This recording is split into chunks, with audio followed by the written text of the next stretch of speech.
Hello friends, welcome to Chitra's cooking feast. இன்றைக்கி நம்ம வீடியோவில் மட்டன் கட்லெட் தான் செய்ய போகிறோம். மேலே நல்ல கிறிஸ்பியாகவும் உள்ளே நல்ல சாஃப்டாக இருக்கும். இந்த கட்லெட் செய்கிறதுக்கு நமக்கு உருளைக்கிழங்கு, பிரெட் கிராம்ஸ் எதுவுமே தேவையில்லை. 1/4 கிலோ மட்டன் மட்டும் இருந்தால் போதும். ரொம்பவே ஈஸியாக டேஸ்டியாக நம்ம இந்த கட்லெட் செய்யலாம். இப்போ வாங்க எப்படி செய்யலான்னு பார்க்கலாம். வீடியோக்குள்ளே போகிறதுக்கு முன்னாடியே இது வரைக்கும் நம்ம சேனலை சப்ஸ்கிரைப் பண்ணாதவங்க சப்ஸ்கிரைப் பண்ணுங்கள். அப்படியே பக்கத்தில் இருக்கிற பெல் பட்டனை ப்ரெஸ் பண்ணுங்கள். வாங்க ஃப்ரெண்ட்ஸ், வீடியோக்குள்ளே போகலாம். கட்லெட் செய்கிறதுக்கு 1/4 கிலோ அளவு மட்டன் எடுத்திருக்கேன். இதில் உப்பு, மஞ்சத்தூள் போட்டு 4 விசில் விட்டு வேக வச்சு வச்சுருக்கேன். இப்போ இதை நம்ம மிக்ஸி ஜாரில் சேர்த்து நைஸாக அரைச்சிக்கலாம். இந்த அளவுக்கு அரைப்பட்டிருக்கு. இப்போ இதை அரைச்சதை நாம் மிக்சிங் பவுலில் ஆட் பண்ணிக்கலாம். அடுத்தது இந்த மட்டனுக்கு தேவையான மசாலா அரைச்சிக்கலாம். 3 பச்சை மிளகாய், இப்போ இது கூட சின்ன வெங்காயம் ஒரு 20 ஆட் பண்ணிக்கிறேன். சின்ன வெங்காயம் சேர்த்து செய்யும் போது கட்லெட் ரொம்பவே டேஸ்டியாக இருக்கும். 1 டீஸ்பூன் மிளகு, 1 டீஸ்பூன் சீரகம் ஆட் பண்ணிக்கிறேன்.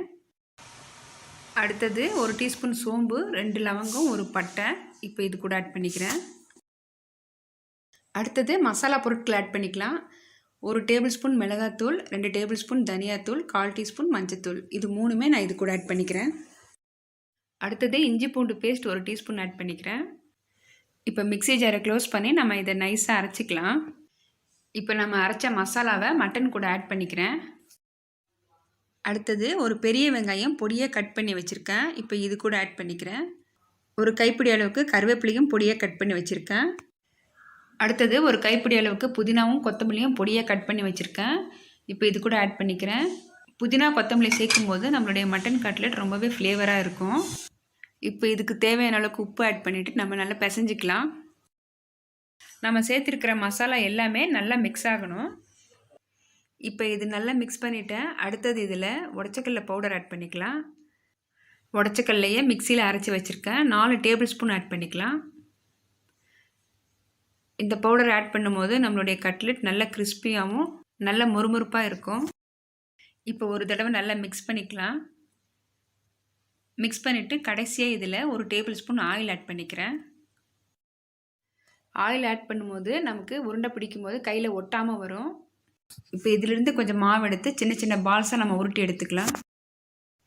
இப்போ இந்த அளவுக்கு எல்லா மாவுமே நம்ம உருண்டை பிடிச்சி வச்சுக்கலாம். இப்போ எல்லாமே நான் ரெடி பண்ணிட்டேன். இப்போ ரெடி பண்ண பால்ஸை நம்ம கட்லெட் ஷேப் பண்ணிக்கலாம். கையில் கொஞ்சம் ஆயில் ஆட் பண்ணிக்கிறேன். ஆயில் நல்லா ஸ்ப்ரெட் பண்ணிவிட்டு உள்ளங்கையில் வச்சு லைட்டாக ப்ரெஸ் பண்ணி நம்ம கட்லெட் ஷேப் பண்ணிக்கலாம். இப்போ இதே போல் எல்லா மாவுமே நம்ம உருட்டிக்கலாம்.